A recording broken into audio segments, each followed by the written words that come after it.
The first thing we're going to talk about is the HTML. Okay.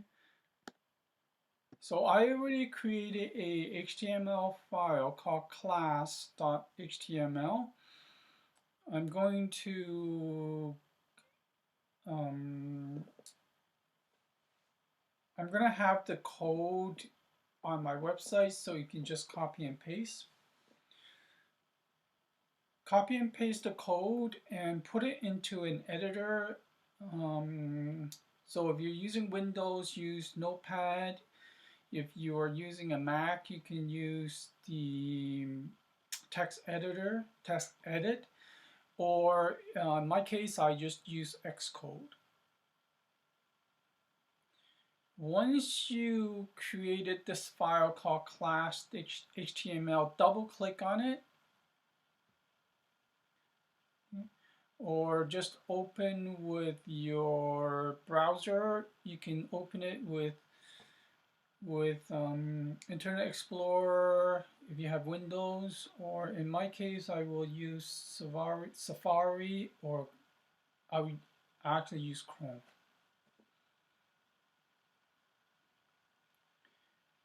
So this is just a simple web page of the classes that I offer.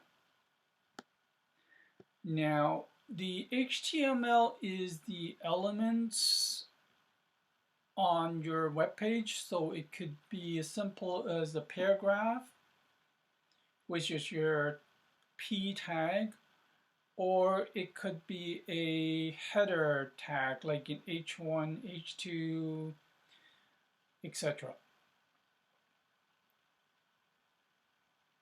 So let me just quickly show you.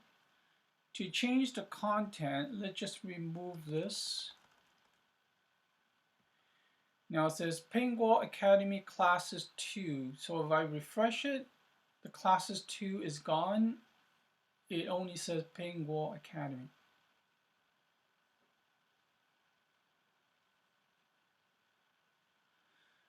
And for example, if I want to change this to semester 3, if I refresh this, right now it says semester 2, refresh it, semester 3. Okay, so these are your HTML tags. So if you have a Shopify account and you're trying to change your web page, the content of your web page, then just go into your .liquid file and change the content and the tags. Okay,